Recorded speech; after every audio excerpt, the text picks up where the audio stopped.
Once upon a time, there was a king named Gunvarma, who ruled over the land of Chandanadesha. He was very fond of hunting.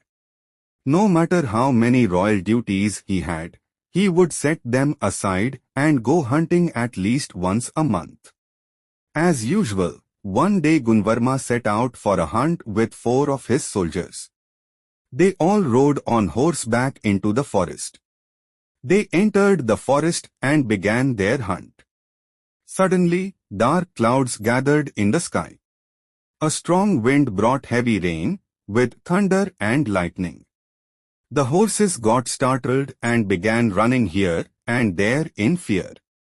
The group got scattered. Night fell. The surroundings were pitch dark. The rain was pouring down heavily. It was impossible to proceed further. Gunvarma looked around and spotted a cave at some distance. He decided to spend the night there. He led his horse into the cave and took shelter. The cave was completely dark. He had no idea what venomous snakes or wild animals might be inside. He spent the night awake, unable to sleep. By morning, the rain had stopped and the sun came out. The king mounted his horse and started his journey back to the kingdom. By noon, he was very hungry. The horse too was tired and weary from hunger. They reached the outskirts of a village called Rampuram. There, they saw a small hut with a thatched roof. The king dismounted and knocked on the door. It was the home of a meal woman, a kind-hearted lady who made meals for travelers passing through that road.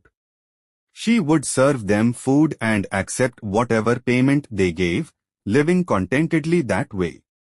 When she opened the door and saw a royal figure standing there, she was initially startled. But soon she understood the situation and warmly invited him inside. She fetched water from the well for him to bathe, gave him dry clothes, and set up a bed, saying she would serve food after he rested. The king, being very tired, fell into a peaceful sleep. The woman quickly began cooking. However, she didn't have any vegetables at home. She went to her backyard and found 4 eggplants and some lush green leafy vegetables. She made a mashed eggplant curry with onions and a dal with the leafy greens.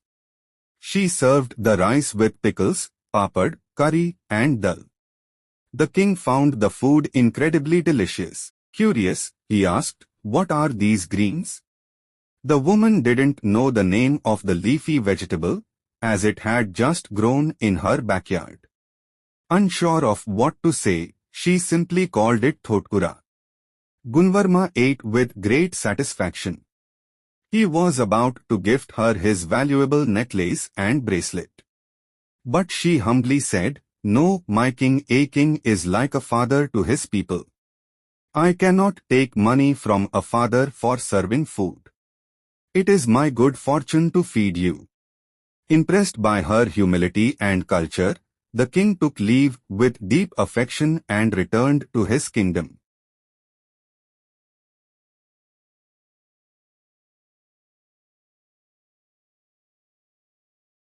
That night, many dishes were prepared for the king.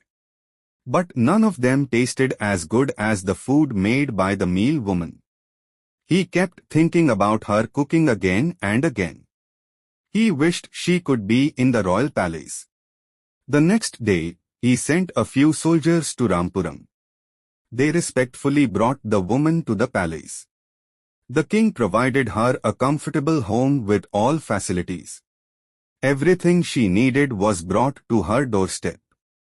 Under her supervision, the palace cooks prepared dishes to the king's liking.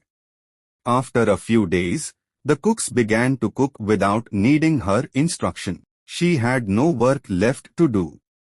Days passed with no effort on her part. One day, the king came to see her. He noticed she was sitting very sadly. Surprised, he asked, "Is there anything lacking in what I've arranged for you?" She replied, "My king, you've provided me with everything lovingly. But this life, for some reason, doesn't give me satisfaction."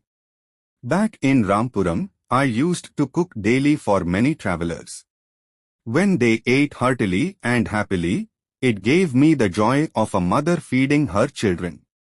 The happiness and contentment in their eyes gave me immense satisfaction. I felt I was being useful to others, and that gave meaning to my life.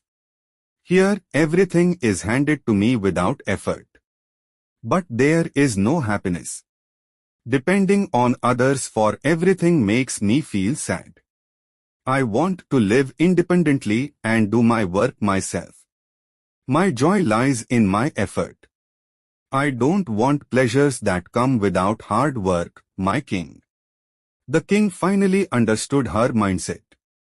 He realized that the satisfaction that comes from independence cannot be bought with wealth.